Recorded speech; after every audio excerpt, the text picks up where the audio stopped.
Blake Montgomery's Italian leather shoes clicked authoritatively across the polished marble floor of his Manhattan penthouse as he adjusted his tie, a ritual that punctuated the beginning of each meticulously planned day. At 42, he had built Pinnacle Investments from the ground up, transforming it into one of Wall Street's most formidable financial empires. The panoramic view of New York City from his floor-to-ceiling windows never failed to remind him of how far he'd come from his humble beginnings in rural Connecticut. The Empire State Building stood majestically among the sea of skyscrapers, a testament to American ambition, something Blake understood intimately. The Beijing conference call is scheduled for 2, and Governor Harrison's office confirmed dinner at 7. His assistant Caroline reported through the intercom, her voice crisp and efficient. Have the Q4 projections ready for Beijing, and make sure Chef Daniel prepares the governor's favorite bourbon salmon, Blake replied, reaching for his custom-tailored Armani coat. His phone buzzed, a text from his mother reminding him about his nephew's birthday next weekend. Blake made a mental note to have Caroline arrange delivery of the electric car he'd promised the boy. Family obligations fulfilled, he stepped into the private elevator that would take him directly to the underground garage where his driver waited.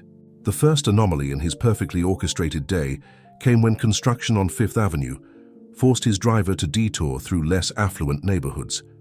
Blake barely noticed the change in scenery, absorbed in quarterly reports on his tablet, until the car slowed to a stop at a red light. "Sorry for the delay, Mr. Montgomery," his driver apologized. "Should be moving again shortly." Blake nodded absently, his attention caught by a group of homeless people huddled around a community outreach van distributing hot meals. He was about to return to his reports when a face in the crowd made his heart stop. Those eyes, there was something hauntingly familiar about them, even from this distance. The woman's face was weathered, her clothes tattered, but there was an unmistakable elegance in how she held herself, separated somehow from the desperation around her. "Wait," Blake commanded, an urgency in his voice that surprised even himself. "Pull over." His driver complied immediately, though confusion was evident in his expression. Blake never deviated from his schedule. "Sir?" the driver questioned as Blake's hand hovered over the door handle. "I'll be a moment," he said, already stepping onto the sidewalk. As he approached the woman, doubt crept in. It couldn't possibly be her. Sarah Collins had been the daughter of his family's gardener back in Connecticut, his first love at 17, before his father had shipped him off to Princeton with stern warnings about appropriate connections. They'd promised to find each other again, but life and his father's influence had intervened. 25 years had passed. The odds were astronomical. He stopped a respectful distance away, suddenly conscious of his expensive suit among the city's forgotten. The woman kept her eyes down, accepting a cup of soup with murmured thanks. "Sarah?" he ventured, his voice barely audible above the city noise. She froze, cup midway to her lips. When she finally looked up, those unmistakable green eyes widened in shock. For a moment neither spoke, two worlds colliding across an impossible divide. "Blake?" Her voice was hoarse but carried the same musical lilt he remembered from summer nights under Connecticut stars. Around them, Manhattan continued its relentless pace, but within their bubble of mutual recognition, time had momentarily suspended. "How?" They both began simultaneously, then stopped. Sarah recovered first, a reflexive smile quickly replaced by shame as she glanced down at her worn clothes, unconsciously stepping back. "You shouldn't be here," she said, her fingers tightening around the soup cup. "This isn't. I'm not." Blake stepped forward, closing the distance she'd created. "Sarah, what happened?" The rawness of his question hung between them. Her shoulders straightened slightly, a glimpse of the proud girl he'd once known. "Life happened, Blake." Her gaze darted to his driver waiting patiently by the luxury car. "Clearly different lives for each of us." Before he could respond, her expression changed, panic replacing recognition. "I have to go." She set the unfinished soup on a nearby ledge and turned to leave. "Wait!" Blake reached for her arm but stopped short of touching her. "Please, at least let me help you." Sarah's laugh was brittle. "I've survived this long without Montgomery charity." The words stung, But Blake persisted. Not charity, a chance to talk. For old time's sake. Something in his tone must have reached her. She hesitated, looking back at him with eyes that had seen too much hardship. "One coffee," he offered. "Nothing more. Unless you want it to be." The outreach worker called out that they were moving to the next location. Sarah glanced toward the van, then back at Blake. "Why?" she asked simply. It was a fair question. Why disrupt his carefully constructed life for someone from his past? Blake himself wasn't entirely sure of the answer, but something deeper than logic was driving him. "Because 25 years ago, I made a promise I didn't keep," he answered honestly.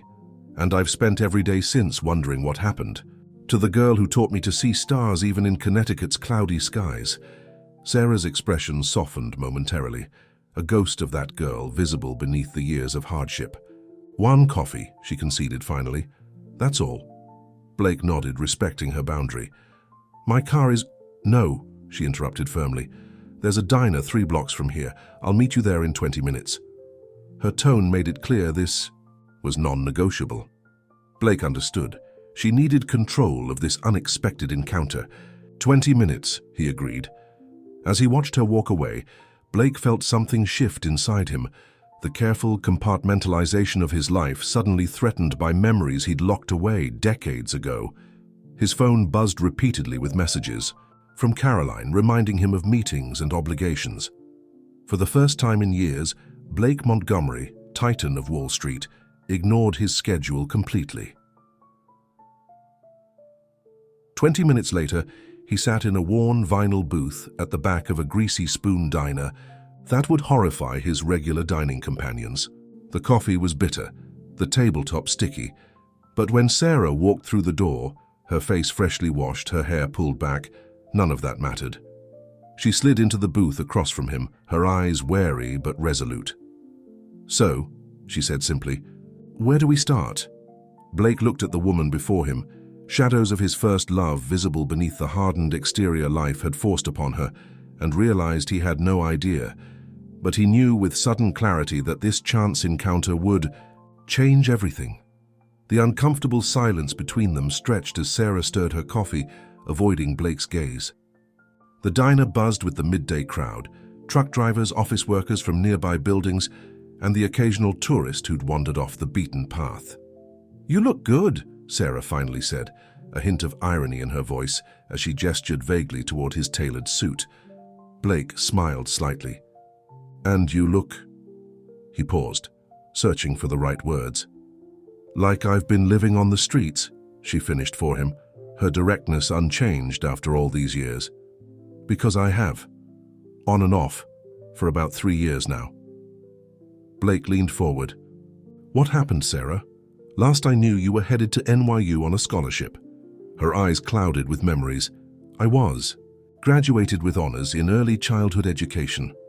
A bitter smile touched her lips. "For a while everything was perfect. Teaching job at a private school in Boston, apartment with a view of the harbor, even a ridiculous little sports car I couldn't really afford."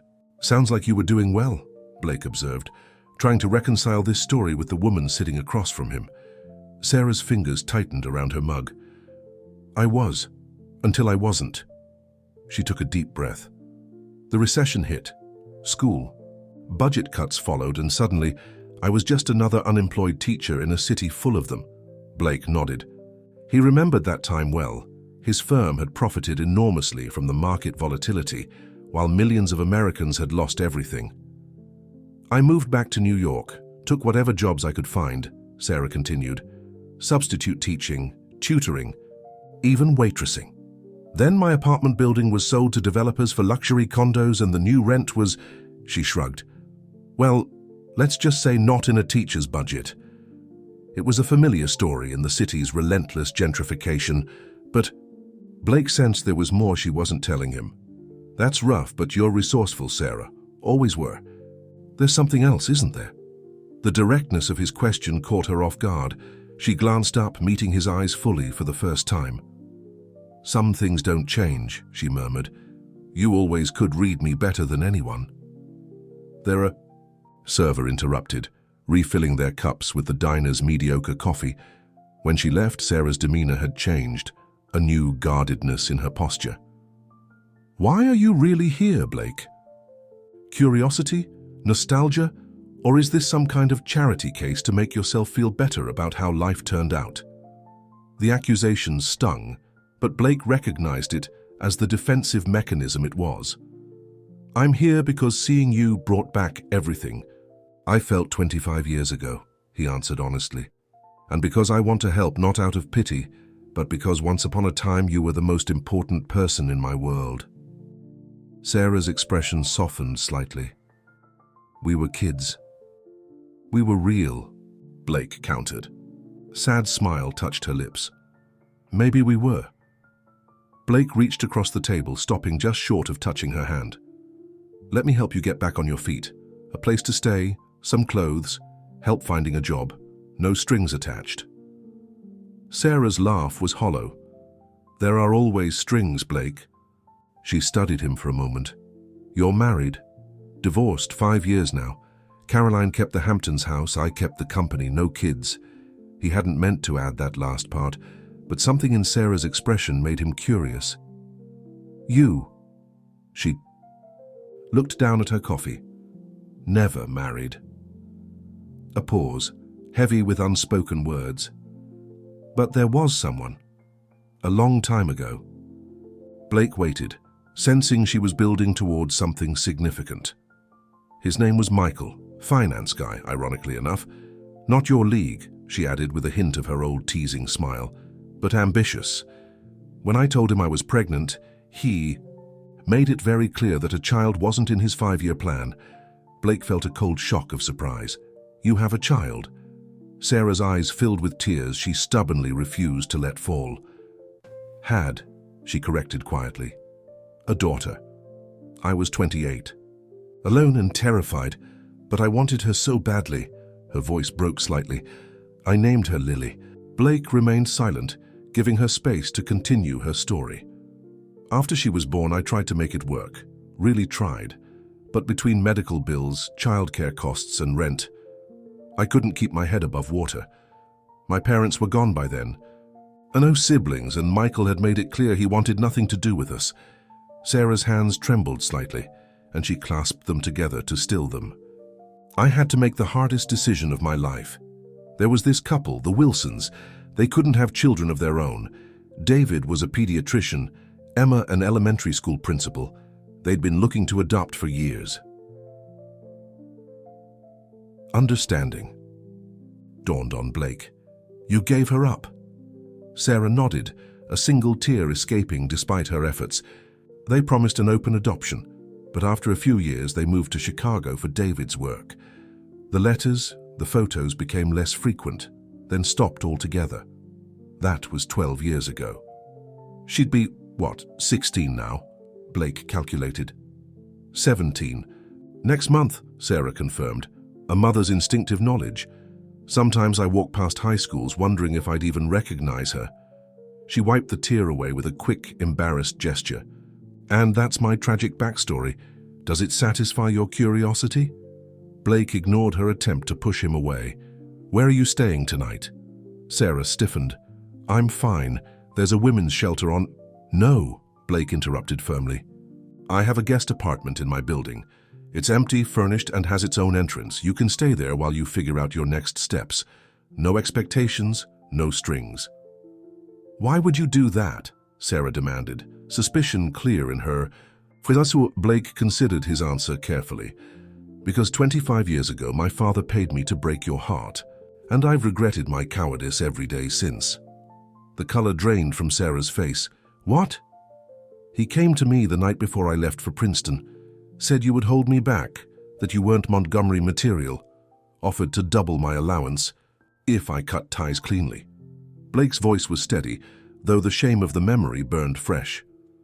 I was 18, terrified of losing my inheritance, and too weak to stand up to him. The revelation hung between them, altering the landscape of their shared past. All these years, Sarah whispered, I thought it was something I did. It was never you, Blake said softly. It was my weakness. And while I can't change the past, I can offer you a safe place now.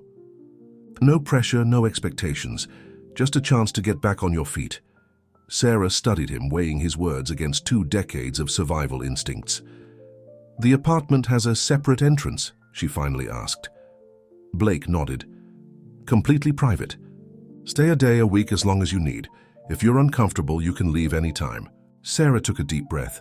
1 week, she conceded, and then we reevaluate. Blake felt relief wash over him. It was a start. There's one condition, Sarah added, her expression serious. Name it. I don't want your money. If I stay, I work. Even if it's answering phones at your company or cleaning the apartment. Blake recognized the pride driving her demand. I'm sure we can find something suitable.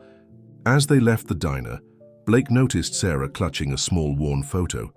She quickly tucked it into her pocket when she caught him looking. Lily? He asked gently. Sarah nodded. The last picture they sent. She was 5. Her voice held the practiced control of someone who had learned to live with chronic pain. Sometimes I wonder if she ever thinks about me, or if she even knows I exist. Blake made a mental note of the name. Wilson, Chicago, pediatrician. With his resources, finding them wouldn't be impossible. But he said nothing as they walked to his car, sensing that Sarah needed time to adjust to this dramatic shift in her circumstances. What neither of them realized, as the sleek black car pulled away from the curb, was that their chance encounter had set in motion events that would unearth long-buried secrets, and that Lily Wilson, now Lily Matthews after her adoptive father's promotion and second marriage, was much closer than either of them imagined. The guest apartment exceeded every expectation Sarah might have had. Located on the floor below Blake's penthouse, it offered a separate entrance through a discreet lobby and a private elevator that required a keycard, providing both security and the independence she insisted upon. It's too much, Sarah said, standing in the center of the spacious living room with its panoramic city views.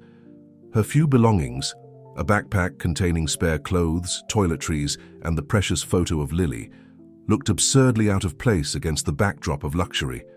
It was sitting empty, Blake replied simply. The fridge is stocked, bathroom has everything you might need, and Caroline put some clothes in the bedroom.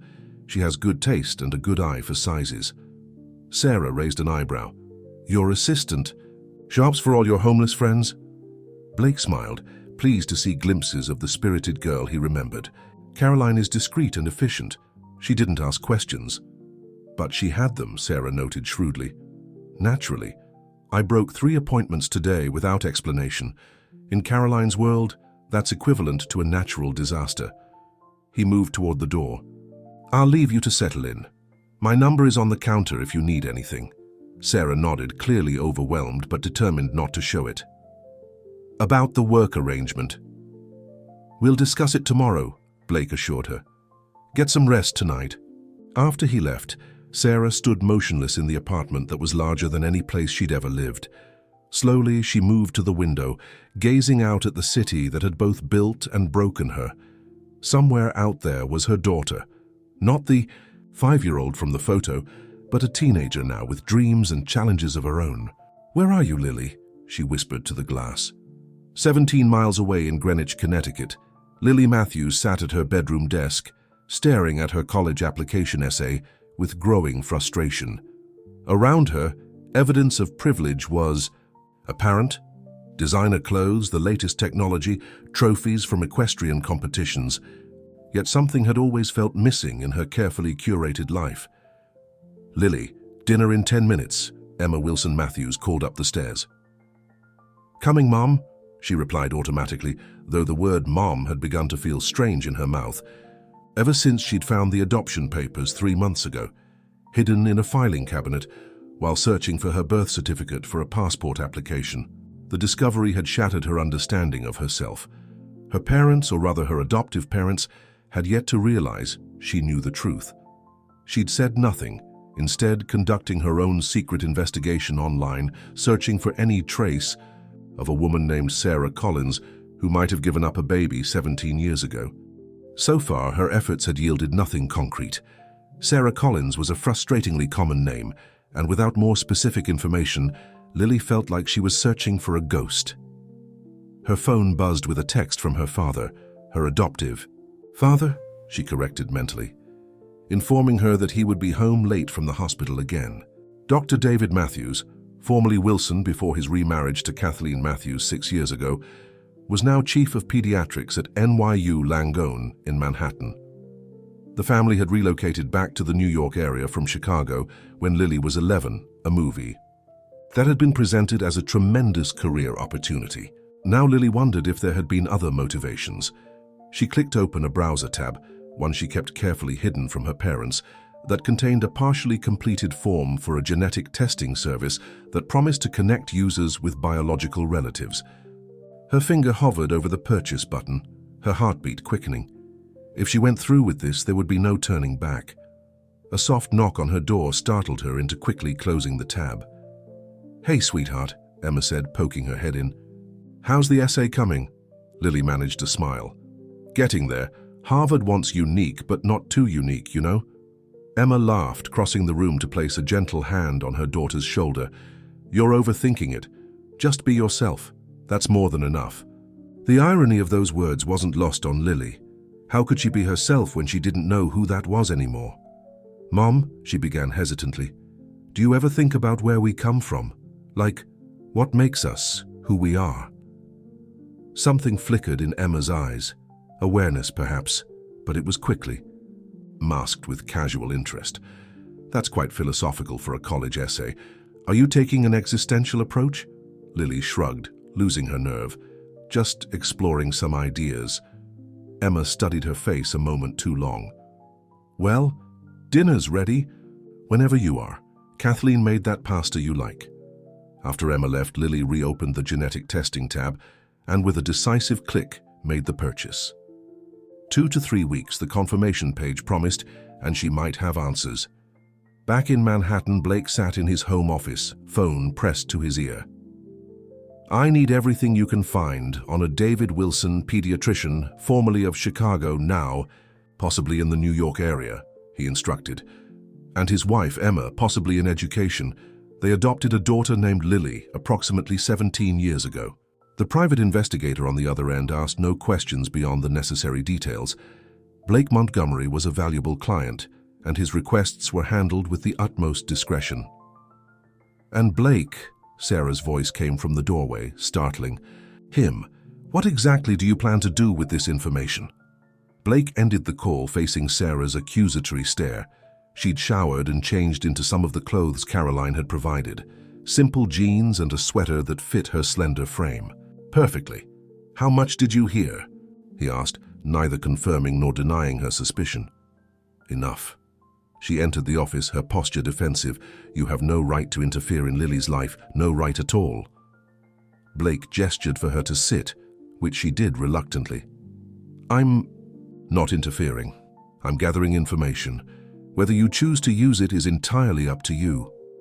"Why would you do this?" The question contained equal parts anger and desperate hope.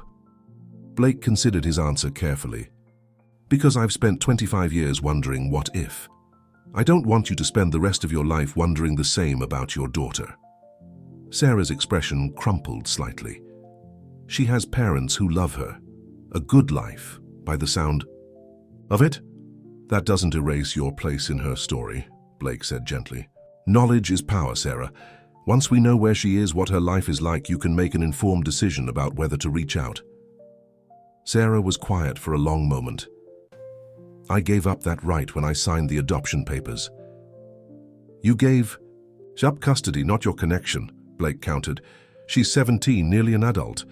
Wouldn't you want to at least give her the option of knowing you?" The question hung between them, weighted with possibilities both liberating and terrifying. "What if she hates me?" Sarah whispered, voicing her deepest fear. Blake moved to kneel beside her chair, taking her hands in his. "Then at least you'll know. But what if she doesn't, Sarah? What if she's been searching for you too?" Tears spilled down Sarah's cheeks. "I don't have the right to disrupt her life." "Maybe not," Blake acknowledged, "but you have the right to know she's okay, and maybe someday when she's ready, to explain why you made the choice you did." Sarah looked at their joined hands, then up at Blake with a mixture of gratitude and Residual suspicion. Why are you really doing this, Blake? Why go to all this trouble for someone you haven't seen in 25 years? Blake's thumb traced small circles on the back of her hand. Because when I saw you on that street corner, something clicked back into place. Something I didn't even realize was missing. He gave a self-deprecating smile. 25 years of success, and none of it has felt as right as sitting across from you in that dingy diner. The raw honesty in his voice disarmed her. You don't know me anymore. I'm not that girl from Connecticut. I know, Blake agreed. I'm not that boy either. But maybe that's the point. Maybe we get a second chance to know each other as we are now. The moment between them deepened, possibilities unfurling like delicate new leaves. Sarah slowly withdrew her hands, not in rejection, but in self-protection. One step at a time, she said carefully. First, I need to find my footing again, job, stability, my own place eventually. Blake nodded, accepting her boundary. Of course. And as for Lily, Sarah took a deep breath. I need to think about what's best for her, not what I want. Fair enough, Blake agreed, but will you at least look at the information when I get it? Make an informed decision? After a long pause, Sarah nodded. I'll look. That's all I can promise right now. It was enough. The seeds of possibility had been planted. Neither of them realized that across the city, similar seeds were germinating in Lily's heart as she sealed an envelope containing her DNA sample, about to set in motion a chain of events that would change all their lives irrevocably. 3 weeks passed with surprising quickness. Sarah found her footing in Blake's world with a resilience that impressed even her. Caroline, after an initially frosty reception, had warmed to her presence, especially when Sarah demonstrated a remarkable talent for connecting with clients on a human level, something Blake's firm had been lacking. You have a natural ability to make people feel valued, Blake observed. One evening, as they shared dinner in his penthouse, a routine that had developed organically. The Thompson account was practically walking out the door until you stepped in. Sarah smiled, still not entirely comfortable with praise. I just treated them like people, not portfolios. Sometimes that's all anyone wants, to be seen. Blake studied her across the table, noting how the sharp edges of hardship were softening. Good food, rest, and purpose had restored something essential in her. You found your place at the firm remarkably quickly. Don't sound so surprised, she teased, the playfulness that had once defined her gradually resurfacing. I may have been homeless, but I didn't lose my mind or my people skills. I wasn't implying, Blake began, then caught her smirk. You're baiting me. Too easy, Sarah laughed, the sound warming the typically austere dining room. Their comfortable moment was interrupted by Blake's phone. He glanced at it, his expression shifting. It's Hammond, he said, referring to the private investigator. Sarah's smile faded, tension immediately returning to her shoulders. Has he found them? Blake answered the call, his responses clipped and professional. When he hung up, he looked at Sarah with carefully measured excitement. He has. The Wilsons, now Matthews, live in Greenwich. David is chief of pediatrics at NYU Langone, and Emma is a principal at Greenwich Academy. Lily attends the same school. Sarah's hand trembled as she set down her wine glass. They're here, in New York. They moved back from Chicago 6 years. Haggis, Blake confirmed. Hammond has photos, school records, everything. Photos, Sarah whispered, her voice catching. Recent ones? Blake nodded. He's sending the complete file tonight. Sarah pushed back from the table, suddenly needing space. She moved to the windows, gazing out at the city skyline as she processed this information. All this time she's been so close. Blake remained at the table, giving her the distance she needed. What do you want to do with this information? It was the question that had hovered between them for weeks, unspoken but ever present. I don't know, Sarah admitted, pressing her forehead against the cool glass. Part of me wants to rush to Greenwich right now. Another part is terrified of disrupting her life. She turned to face Blake. How do you walk back into someone's life after 17 years and say, hey, remember me? The mother who gave you away? With honesty, Blake suggested gently. And by remembering you gave her up because you wanted her to have more than you could provide. Sarah's eyes filled with tears. What if she doesn't understand that? What if she thinks I just didn't want her enough? Before Blake could respond, his laptop chimed with an incoming email. That's the file, he said, moving to his computer. Sarah approached slowly, both desperate and frightened to see the contents. Blake opened the attachment, and there she was, Lily Matthews captured. In a school photograph, 17, with Sarah's green eyes and graceful features but taller, with a confidence in her posture that Sarah had never possessed at that age. She's beautiful, Blake murmured, watching Sarah's reaction carefully. Sarah couldn't speak, overwhelmed by the sight of her daughter, no longer the 5-year-old from the treasured photograph, but a young woman on the cusp of adulthood. Her finger hovered over the screen, not quite touching, as if Lily might vanish if disturbed. She has your eyes, Blake observed, and that slight tilt of the head, that's all you. Sarah's tears fell freely now. She plays violin, she whispered, noting the orchestra photo in the file, and rides horses. She has a life so far beyond anything I could have given her. A good life, Blake agreed, but perhaps one with its own questions. Sarah looked at him sharply. What do you mean? Blake scrolled through the investigator's notes. Hammond reports that Lily has recently been conducting searches for information on her biological mother. She's visited adoption forums online and registered with a DNA matching service 3 weeks ago. The revelation hit Sarah like a physical blow. She's looking for me? It appears so, Blake confirmed. Her test results should be processed by now. Sarah collapsed into a chair, possibilities suddenly expanding before her. What do I do? If she's searching, does that mean she wants to meet me, or is she just curious? There's only one way to find out, Blake said gently. Sarah shook her head, fear overtaking hope. I can't just appear in her life out of nowhere. It would be selfish. Perhaps, Blake acknowledged, but continuing to hide when she's actively searching might be equally selfish. She deserves the truth, Sarah, and you deserve the chance to explain. Sarah stared at the photos of her daughter, a stranger yet intimately connected to her. I need to think. This isn't just about what I want. Blake nodded, respecting her caution. Of course, take all the time you need. In Greenwich, Lily sat cross-legged on her bed, laptop open before her, heart racing as she logged into the genetic testing site. The email notification had arrived that morning. Her results were ready. The page loaded slowly, tortuously, until finally her profile appeared. Under DNA connections, a single entry. Parent-child match, Sarah Collins, 45, New York, NY. Found you, Lily whispered, a mixture of elation and terror washing over her. She clicked on the profile, but it contained minimal information, just a name and general location. There was an option to send a message through the site's secure system. Lily's fingers hovered over the keyboard, uncertain what to say to the woman who had given her life, then given her away. A knock at her door startled her. Lily, can I come? From it was Emma. Lily quickly minimized the browser. Sure, Mom. Emma entered, carrying a tray with hot chocolate, their tradition before big events. Tomorrow was Lily's violin recital at school.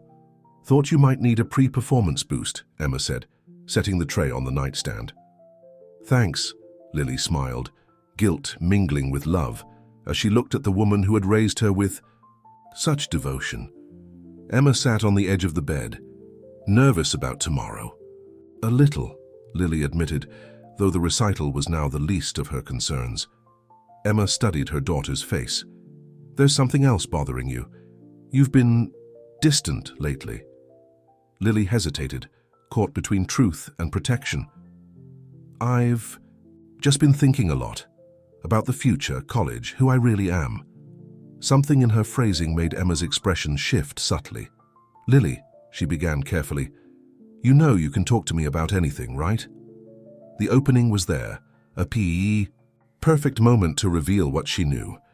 But Lily couldn't bring herself to potentially hurt this woman who had given her everything. I know, Mom, it's just normal senior year stress. Emma didn't look convinced, but didn't press further. Well, your father and I are always here for you no matter what. After Emma left, Lily reopened the browser and stared at the message box. With trembling fingers, she began to type. My name is Lily Matthews. I believe you may be my biological mother. I'm not angry or looking to disrupt anyone's life. I just have questions that only you can answer. Would you be willing to meet me? She read it over a dozen times before finally clicking send, releasing the message into the digital void, where it would either build a bridge or vanish unanswered. The following evening, Sarah sat in the back row of the Greenwich Academy auditorium, her heart hammering so loudly she was certain others could hear it. Blake sat beside her, a steady presence as she watched the stage where her daughter would soon perform. Are you sure this was a good idea? Sarah whispered, clutching the program so tightly it crumpled in her grip. You're just observing from a distance, Blake reassured her. No one knows who you are. The auditorium lights dimmed and Sarah held her breath as students filed onto the stage with their instruments.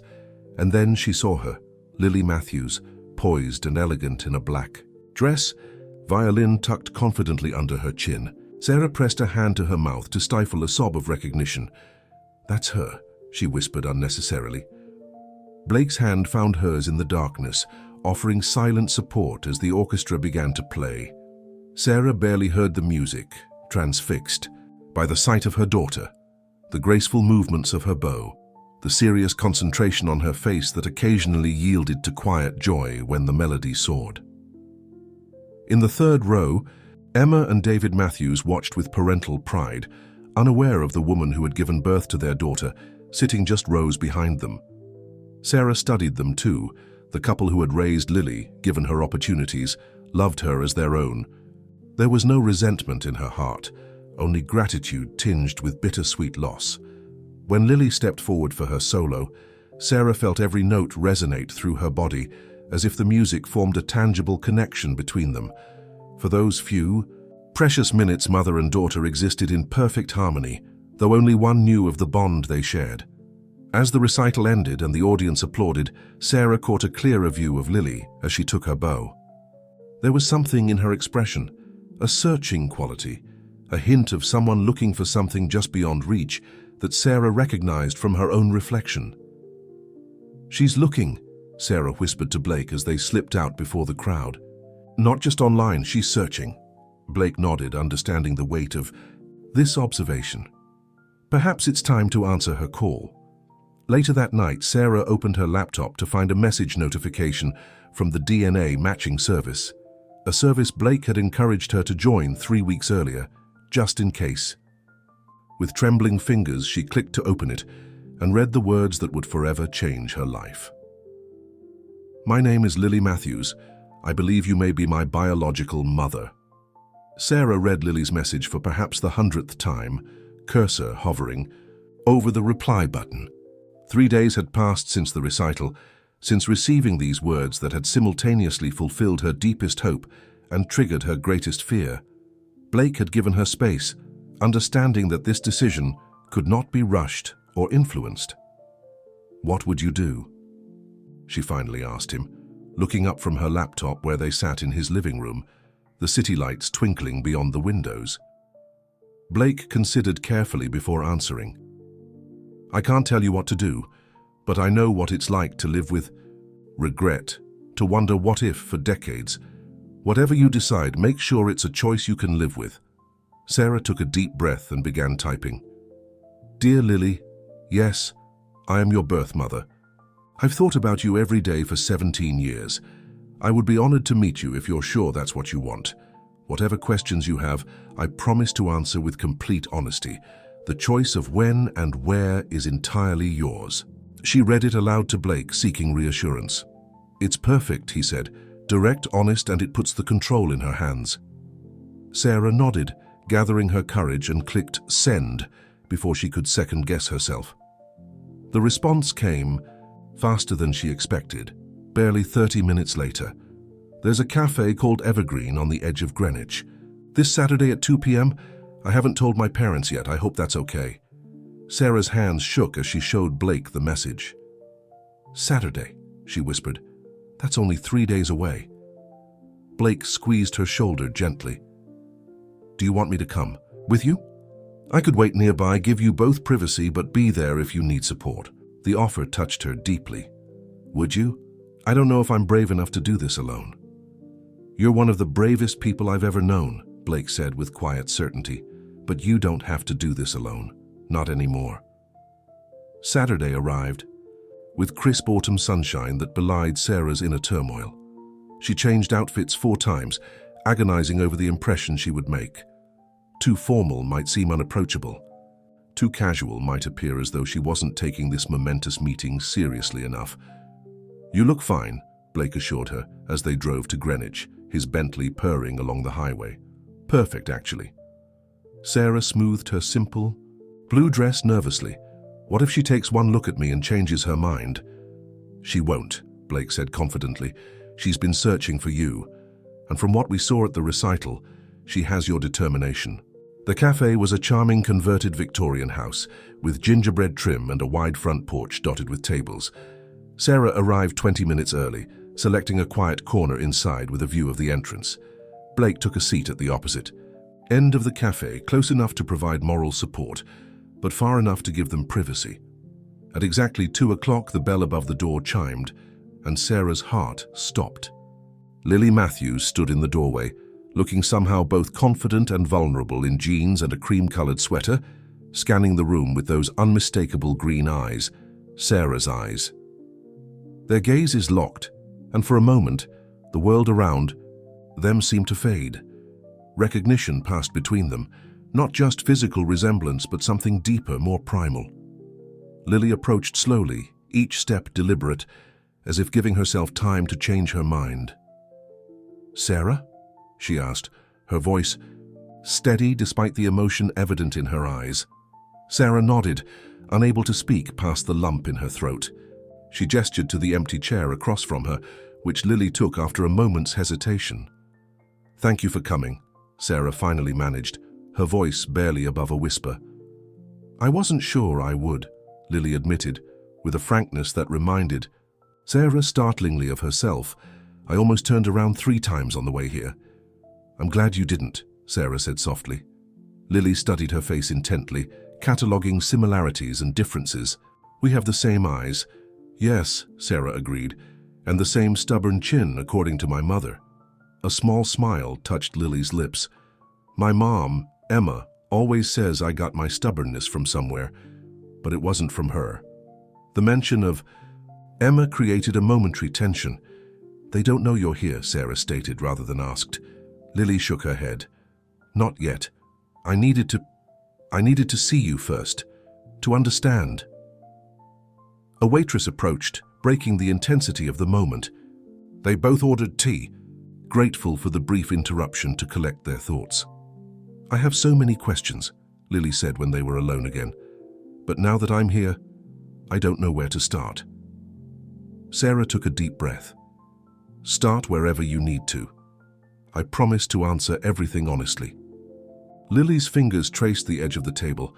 Why did you give me up? The directness of the question was like a physical blow, but Sarah had prepared for it. Not because I didn't want you, she said firmly. Never that. I wanted you so much. It hurt. She paused, gathering strength. I was alone, struggling financially, and couldn't give you the life you deserved. Your father wanted nothing to do with us, and I had no family support. The choice I made was for you, not for me. Was it hard? Lily asked, her voice smaller now. Sarah's eyes filled with tears. It was the hardest thing I've ever done. I've measured every day of my life since then by how old you would be, what you might be doing. Lily absorbed this, her own eyes glistening. Did you ever try to find me? The adoption was supposed to be open, Sarah explained. For a few years, I received photos, letters. Then they stopped when your family moved to Chicago. We moved back 6 years ago, Lily said. I always wondered why they chose New York again. Sarah hesitated. Perhaps they knew you might have questions someday. Lily's gaze was penetrating. Or perhaps they were running from those questions. They never told me I was adopted. I found out by accident 3 months ago. The revelation surprised Sarah. You didn't know all this time? No. Lily's voice hardened slightly. I found my adoption papers while looking for my birth certificate. 17 years and not a word. Sarah felt a surge of protective instinct. They must have had their reasons. They love you, that was obvious at your recital. Lily's eyes widened. You were there, at my recital? Sarah nodded, realizing too late her mistake. I needed to see you, even from a distance. Wasn't going to approach you. Instead of anger, Lily's expression softened with understanding. What did you think of my playing? It was beautiful, Sarah said honestly. You're talented in ways I never was. Lily seemed pleased by this assessment. The tension between them eased slightly as their tea arrived, providing a welcome distraction. Do you play any instruments? Lily asked, stirring honey into her cup. Piano? A little. Self-taught, Sarah admitted. Music was a luxury in my household. Lily nodded, absorbing this piece of her heritage. I started piano at 4, violin at 6. A slight frown creased her brow. I always wondered where my musical ability came from. Neither of my parents, adoptive parents, are particularly musical. My father was, Sarah offered. Your grandfather. He played violin in college. Something brightened in Lily's expression at this connection to her biological heritage. What about my father? My biological father? Sarah tensed. The question she dreaded most finally surfacing. From across the room she caught Blake watching with concern, ready to intervene if needed. She gave him a subtle nod to indicate she was all right. His name was Michael Lawson, Sarah said carefully. We were together for about a year. When I told him I was pregnant, he made it clear he wasn't ready for fatherhood. So he just left? Lily's voice contained equal parts hurt and indignation. He did, Sarah confirmed, not sugarcoating the truth. He wasn't a bad person, Lily, just young, ambitious, and terrified. Have you seen him since? Sarah shook her head. No. He moved to California shortly after, as far as I know. Lily absorbed this information, her expression pensive. So there's no chance of meeting him? I don't know where he is now, Sarah said truthfully. But if you want to try to find him, I wouldn't stand in your way. Lily considered this, then shook her head. One biological parent at a time, I think. She hesitated before asking her next question. What happened to you after you gave me up? Sarah's hands tightened around her teacup. This was the part of her story she was least proud of, most afraid to share, but she had promised honesty. I tried to move forward. Teaching jobs, a small apartment, but I was never quite whole after giving you up. There was a recession, layoffs. I lost my apartment, then another. Eventually, I ran out of friends' couches to surf and options to pursue. She took a deep breath. Until 3 weeks ago, I was homeless. Lily's shock was evident. Homeless. But now you're... A recent change in circumstances, Sarah explained, glancing briefly toward Blake. I reconnected with an old friend who's helping me get back on my feet. Lily followed her gaze to where Blake sat, pretending to read a newspaper. The man who drove you here, in the Bentley. Sarah nodded, surprised by Lily's observational skills. An old friend from before. Boyfriend, Lily? Asked with unexpected directness. Sarah flushed slightly. It's complicated. A hint of a smile touched Lily's lips. Complicated is my specialty these days. The comment broke the tension, and they both laughed. A startling, wonderful moment of connection. Their physical resemblance became even more pronounced when they smiled, a mirror image across generations.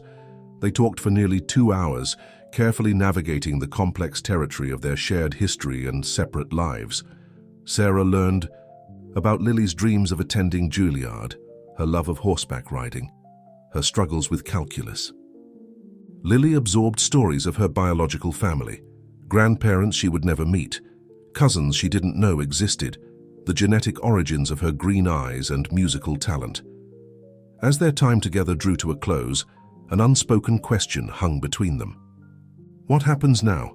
Lily finally asked, voicing what they both were thinking. Sarah chose her words carefully. That depends on what you want, Lily. I would love to know you, to be part of your life in whatever way feels comfortable. But I also respect your relationship with your parents. They raised you, loved you, gave you everything I couldn't. They need to know, Lily acknowledged, about meeting you. I can't keep this secret.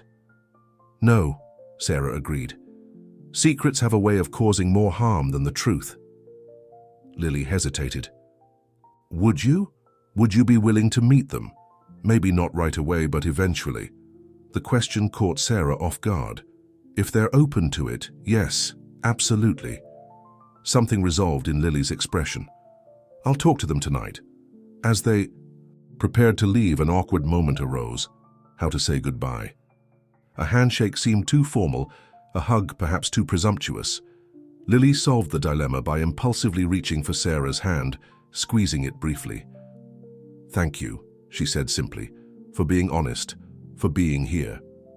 Sarah nodded, emotion choking her words. Anytime, Lily, anytime you need me. As they watched Lily walk away, Blake joined Sarah at the table. How did it go? He asked quietly, though he had witnessed much of the exchange. Sarah turned to him, tears and joy mingling on her face. She's extraordinary, Blake. Everything I could have hoped for and more. Blake smiled, genuinely happy for her. She has her mother's strength. Sarah leaned against him, emotionally exhausted, yet fulfilled in a way she hadn't felt in 17 years. Neither of them noticed the car parked across the street, or the man inside taking photographs of Lily leaving the cafe, of Sarah and Blake together. Michael Lawson had returned to New York 6 months earlier, his California ventures having failed spectacularly. When a Google alert he'd set up years ago for Sarah Collins had suddenly shown activity, a professional listing at Montgomery Investments, curiosity had driven him to investigate. What he discovered exceeded his wildest expectations. Not just Sarah's apparent rise from poverty to connection with one of New York's wealthiest men, but the daughter he'd abandoned years ago, now potentially useful in more ways than one. The Matthews household erupted in shocked silence when Lily finally gathered the courage to tell her parents about meeting Sarah. Emma sank onto the living room sofa, her face pale, while David paced by the fireplace, arms crossed defensively. How did you even find her? Emma finally asked, her voice barely audible. DNA testing, Lily admitted. I sent in a sample months ago. Without telling us, David stated, hurt evident in his tone. Lily met his gaze steadily. Without telling me, I was adopted. The accusation hung in the air between them, 17 years of unspoken truth finally acknowledged. Emma reached for Lily's hand. We always planned to tell you. When you were younger, we thought you weren't ready. As you got older, it never seemed like the right time. You had a right to know, David conceded, his professional composure cracking. We were wrong to keep it from you. Lily's anger, nursed for months, began to dissolve in the face of their evident remorse. Why did you stop the open adoption? Stop sending her pictures? Emma and David exchanged glances, weighted with old decisions. We were afraid, Emma admitted. You asked so many questions about everything when you were little. We worried that if we maintained contact, it would confuse you about who your real parents were. And when the opportunity to move to Chicago came up, David added, it seemed like a clean break was best for everyone, but it wasn't best for her, Lily said quietly. She spent 17 years wondering about me. And you? David asked, his voice gentler now. What do you want from this relationship with her? Lily considered the question seriously. I want to know her. Not to replace you, she quickly assured them, but to understand where I come from, my history. And does she want to know you? Emma asked, the protective mother evident in her tone. Lily smiled, remembering the emotion in Sarah's eyes. Yes, but she was very clear that she respects your place in my life. She even suggested meeting you both eventually. Emma looked startled by this. Meet us? Not right away, Lily hurried to add, only when, if you're ready. David sat beside his wife, taking her hand. This is a lot to process, Lily. We need some time. I understand, Lily said, relief washing over her. The conversation had gone better than she'd feared. But there's one more thing you should know. She told them about Sarah's circumstances, her recent homelessness, her reconnection with Blake Montgomery. David recognized the name immediately. "Blake Montgomery of Montgomery Investments?" he asked, surprised. Lily nodded. They knew each other when they were young, apparently. He's helping her get back on her feet. Emma's expression turned thoughtful. She's had a difficult life then. "But she gave me up so I wouldn't have to share in that difficulty," Lily pointed out. "She made that choice for me, not for herself." Something shifted in Emma's understanding, a mother recognizing another mother's sacrifice. "Perhaps we should meet her," she said slowly, looking to David for agreement, "to thank her, if nothing else." The tension in the room eased as a new possibility emerged, not of competing families but of an expanded circle of care around Lily. As she hugged her parents goodnight, Lily felt a weight lift from her shoulders. One family hadn't been replaced by another. Instead, her world had grown larger. Across town, Michael Lawson reviewed the photographs he'd taken outside the cafe, calculating angles and opportunities. At 45, his once promising finance career had devolved into a series of increasingly desperate schemes. 6 failed startups, 2 bankruptcies, and a string of burned bridges had left him virtually unemployable in legitimate financial circles. The gossip columns had recently featured Blake Montgomery at several high-profile events, sometimes accompanied by an unnamed woman who Michael now knew was Sarah Collins. Whatever their relationship, it was clear that Sarah had somehow secured the support of one of New York's wealthiest men. And then there was Lily, the daughter he'd rejected now, nearly an adult, and apparently the beloved child of a successful doctor and his educator wife. The pieces were falling into place for what Michael saw as the opportunity of a lifetime. He picked up his phone and dialed a number. "Jenkins, it's Lawson. I need you to prepare some documents establishing paternity from 17 years ago." "Yes, I know it's complicated. That's why I'm calling you and not some strip mall lawyer." After ending the call, Michael opened his laptop and began researching Blake Montgomery more thoroughly. His businesses, his vulnerabilities, his public image. If things went as planned, Montgomery would pay handsomely to protect both Sarah and the daughter Michael had never acknowledged. The following week brought a flurry of developments. Sarah started officially as Client Relations Director at Montgomery Investments, moving into her own apartment, modest but comfortable, with Blake's support. Lily texted daily, sharing snippets of her life and asking questions about Sarah's.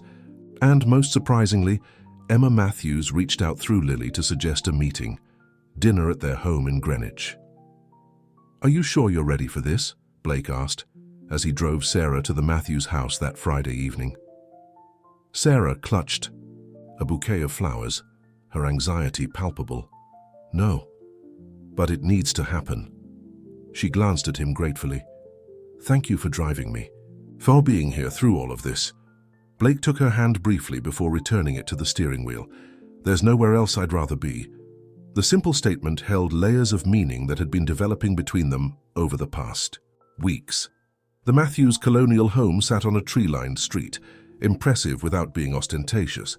Sarah hesitated at the front door, but before she could ring the bell, it swung open to reveal Lily, glowing with excitement. "You came," she said, as if she'd half expected Sarah to change her mind. "I promised I would," Sarah replied, allowing herself to be led inside. Emma and David waited in the living room, their posture reflecting polite but cautious openness. Introductions were made, hands shaken, flowers gratefully accepted. The initial awkwardness began to dissolve over pre-dinner drinks as David and Blake discovered mutual connections in New York's business world. "Lily tells us you're teaching again," Emma said to Sarah as they moved to the dining room. Sarah nodded. "In a different capacity, corporate training, but yes, I'm back in education in a way." "She's brilliant at it," Blake added, with evident pride. "Our client retention has improved 30% since she joined the team." Lily beamed, clearly pleased by these glimpses of her birth mother's talents. Dinner conversation flowed more easily than any of them had expected. They carefully navigated around sensitive topics, focusing instead on Lily's upcoming college auditions, Sarah's rediscovered passion for teaching, Blake's philanthropy initiatives. By dessert, The atmosphere had warmed considerably. As coffee was served, David cleared his throat. "Sarah, Emma, and I owe you an apology. Cutting off contact was our decision, and it was made out of fear rather than what was best for everyone involved." Sarah set down her cup, surprised by the direct acknowledgement. "You raised Lily with love and gave her every advantage I couldn't. That's what I wanted for her." "Perhaps," Emma said gently, "there could have been room for both." The moment represented a turning point, an acknowledgement that Lily's life could be enriched rather than complicated by this expanded family circle. As the evening drew to a close, Lily walked Sarah and Blake to the door while her parents cleaned. "Up." "This went better than I hoped," Lily whispered, hugging Sarah impulsively. The physical contact there first felt simultaneously strange and completely natural. "They're wonderful people," Sarah said sincerely. "You're very lucky." "I know," Lily agreed, "and now I'm even luckier." The drive back to Manhattan was quiet, Sarah processing the emotional complexity of the evening. Blake respected her silence, understanding her need to absorb what had happened. "They invited me to her Juilliard audition next month," she finally said as they neared the city. Blake smiled. "That's a big step." "They're trying," Sarah acknowledged, "for Lily's sake." "And for yours," Blake added. "They see your worth, Sarah, just as I do." The warmth of his words surrounded her, and Sarah found herself reaching for his hand. "I never imagined my life could change so completely in just a few weeks. You deserve every bit of happiness coming your way," Blake said, squeezing her fingers gently. Neither of them noticed the car that had followed them from Greenwich, or the man who watched as Blake walked Sarah to her door, their body language. Speaking of growing intimacy, Michael Lawson had seen enough. Tomorrow he would make his move. The letter arrived by courier to Blake's office the following Monday. Legal letterhead, formal language, explosive content. Blake read it twice before calling Sarah. "I need you to come to my office," he said, his voice carefully controlled. "There's something we need to discuss." Sarah arrived 30 minutes later, concern evident in her expression. "What's wrong?" Blake handed her the letter. "We have a problem." Sarah's face drained of color as she read. "Michael is claiming paternity rights. After 17 years, he can't do that." "Legally, it's complicated," Blake admitted. "Jenkins and Associates is a small but aggressive firm known for taking on unusual cases. They've requested a meeting to discuss terms." "Terms?" Sarah repeated incredulously. "Lily is 17, almost an adult. What terms could possibly matter now?" "I suspect this isn't about Lily at all," Blake said grimly. "It's about money." Sarah collapsed into a chair, the letter crumpled in her grip. "I can't believe this is happening, just when everything was finally coming together. We need to tell David and Emma," Blake said, "and Lily. They need to be prepared." Sarah nodded, devastation settling over her features. "She'll think I brought this chaos into her life." "No," Blake said firmly. "She'll understand that this is Michael's doing, not yours." The meeting with Michael Lawson and his attorney was scheduled for the following day at Blake's office, neutral territory that nevertheless gave Blake a psychological advantage. Sarah arrived early, her composure fragile but intact. David and Emma Matthews had chosen to attend as well, unified in their concern for Lily, who had been told about the situation but asked to remain at home. Michael Lawson swaggered into the conference room with the confidence of someone holding winning cards. Time had not been kind to him. His once handsome features had coarsened, his eyes carrying the shrewd calculation of a man accustomed to looking for angles. "Sarah," he greeted, with false warmth. "You look well, better than the last time I saw you." "Let's skip the pleasantries," Blake interrupted coolly. "Your letter mentioned terms. What exactly are you seeking here?" Michael's attorney, Jenkins, took over. "My client has recently discovered his paternity was concealed from him.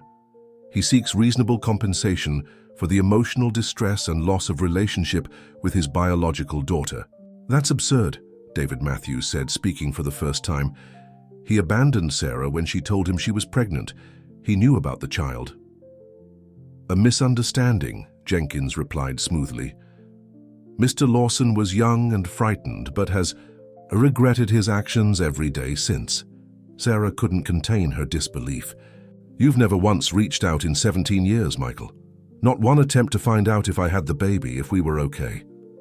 Michael at least had the grace to look uncomfortable. I made mistakes. I want to make amends. By demanding money? Emma asked incredulously. $3 million would help ease the pain of lost years, Jenkins stated, as if naming a perfectly reasonable figure. Otherwise, we'll be forced to pursue this matter in court and in the press. The threat hung in the air. Blake's expression hardened. Is that what this is? Extortion cloaked in parental concern? Jenkins bristled. My client has legitimate, legal. Your client has nothing, Blake interrupted. No legal standing, no moral high ground, and apparently no shame. Michael's facade of contrition vanished. Don't pretend you're any better, Montgomery. We all know why you're involved. He gestured between Blake and Sarah. How touching that you found each other again after all these years. The billionaire and the homeless woman he rescued. I wonder what your investors would think about that arrangement. Blake's hand clenched into a fist, but his voice remained dangerously calm. Careful, Lawson. Or what? Michael sneered. You'll have your security escort me out? I've done my research. Montgomery Investments prides itself on its ethical reputation. How ethical would they find your personal life becoming a tabloid spectacle? Sarah stood abruptly. This isn't about Blake or even about me, it's about Lily. A young woman you've never met, never supported, never loved. You don't get to use her as leverage. I'm her father, Michael insisted.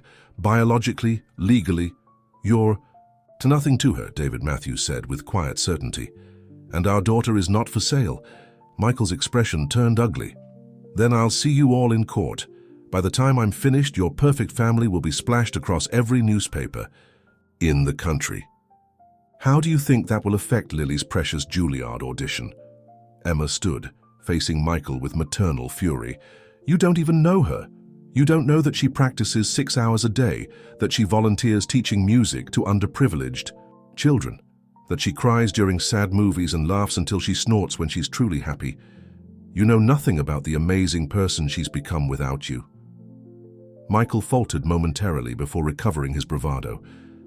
I guess I'll have the opportunity to learn all that in court, won't I? There won't be a court case, a new voice announced from the doorway. All heads turned to see Lily standing there, her expression resolute. Behind her stood Caroline, Blake's assistant, looking apologetic. I'm sorry, Mr. Montgomery, she insisted. It was an emergency. Blake nodded, understanding. It's all right, Caroline. Lily entered the room fully, her gaze fixed on Michael Lawson, the biological father she'd never met. So you're Michael, she said, her voice steady despite the gravity of the moment. I expected more. Michael shifted uncomfortably under her direct assessment. Lily, I've wanted to meet you for so long. Stop, she interrupted with a maturity beyond her years. Just stop. You're not here for me. You're here for money. She turned to Jenkins. I assume you've advised your client of New York state laws regarding adoption rights. The attorney looked taken aback by her directness. I've advised my client on various legal pathways, including the fact that as the biological father who legally abandoned his parental rights, he has no standing to contest a completed adoption 17 years later, Lily pressed. Or that, as someone less than a month from my 18th birthday, I can refuse any court-mandated contact. Jenkins' expression revealed that Lily had done her homework thoroughly. I've spent the last 3 months researching adoption law, Lily continued, addressing the stunned adults in the room. Ever since I found out I was adopted, did you really think I wouldn't educate myself about my own rights? Pride shone on the faces of both sets of parents, biological and adoptive, as Lily took control of the situation. There will be no lawsuit, she stated firmly. No press involvement, no disruption to anyone's lives. She looked directly at Michael. I have a family, 2 families actually, who love me and want what's best for me. You had 17 years to be part of that equation, and you chose not to be. Michael's confident facade crumbled entirely. Lily, if you'd just listen... "I'm not interested in your explanations," she cut him off. "I'm not interested in anything you have to say. What I am interested in is moving forward with the people who have actually earned a place in my life." The finality in her tone was unmistakable. Michael looked around the room, recognizing defeat in the united front before him. Without another word, he gathered his papers and stalked out, Jenkins hurrying after him. In the silence that followed, Emma was the first to reach Lily, pulling her into a fierce embrace that Sarah and David quickly joined. Blake stood back, watching the family circles overlap and strengthen each other rather than compete. "I'm sorry I went behind your backs," Lily said to her parents, all of her parents now, "but I needed to face him myself." "You were magnificent," Sarah told her, eyes shining with tears and pride. David nodded agreement. "You stood your ground with more grace than any of us managed." "That's because I have the best of all of you," Lily said simply. "The best of everyone who's loved me." 6 months later, Sarah sat in the front row of Juilliard's performance hall, Blake's hand warm in hers as they waited for Lily's debut recital. David and Emma sat beside them, the initial awkwardness of their unusual family configuration having given way to genuine friendship. "Nervous?" Blake whispered to Sarah. "Terrified," she admitted, "though not as much as she must be." "She'll be brilliant," Emma said confidently. "She always is." Their shared pride transcended the unconventional paths that had brought them together. Michael Lawson had vanished back to California after his failed extortion attempt, rumors suggesting he'd found new targets for his schemes far from New York. As the lights dimmed and Lily walked onto the stage, violin in hand, Sarah felt Blake's arm slip around her shoulders. In that moment, surrounded by the people who mattered most, she marveled at how her life had transformed. From homeless desperation to professional respect, from solitary grief to a complex, loving family, from lost love to a second chance with Blake, the journey had been neither direct nor easy, but infinitely worthwhile. Lily's gaze found them in the audience, a small smile acknowledging their presence before she raised her violin. The first note soared through the concert hall, telling a story of separation and reunion, of loss and rediscovery, of a circle finally made whole. Later that evening, as they celebrated Lily's successful performance at an upscale restaurant, Blake quietly excused himself and Sarah from the table. Leading her to a small private balcony overlooking the city lights, he took both her hands in his. 25 years ago, I made the worst mistake of my life by letting you go," he said softly. "I've been given a second chance I never thought possible, and I don't intend to waste it." To Sarah's surprise, he knelt before her, a small velvet box in his hand. "Sarah Collins, I've loved you since we were 17. Will you marry me?" Time seemed to suspend as Sarah looked down at the man who had helped her rebuild her life, who had supported her through reunion and reconciliation, who had loved her through it all. "Yes," she whispered, tears of joy streaming down her face. 1,000 times, yes. When they returned to the table, Lily was the first to notice the ring on Sarah's finger. With a joyful cry, she launched herself into her mother's arms, then Blake's. Emma and David joined the celebration, genuine happiness for the couple evident in their warm congratulations. As Sarah looked around at the unlikely family they had created, birth parents, adoptive parents, and the remarkable young woman at the center of it all, she knew that life's greatest blessings often arrive in unexpected packages, and that even the longest journeys can lead exactly where you're meant to be. Fim da Historia. Dear listeners, we hope that Sarah and Lily's journey of rediscovery has touched your hearts. Life sometimes takes unexpected turns, bringing us full circle to where we truly belong. For more emotional stories like this one, we've prepared a special playlist you can find by clicking to your left. If this tale of family, second chances, and redemption moved you, please don't forget to subscribe to our channel and give this video a thumbs up. Every day we bring you unique stories that explore life's complexities and the resilience of the human spirit. What did you think about Sarah and Blake's reunion? Share your thoughts in the comments below. We can't wait to hear from you.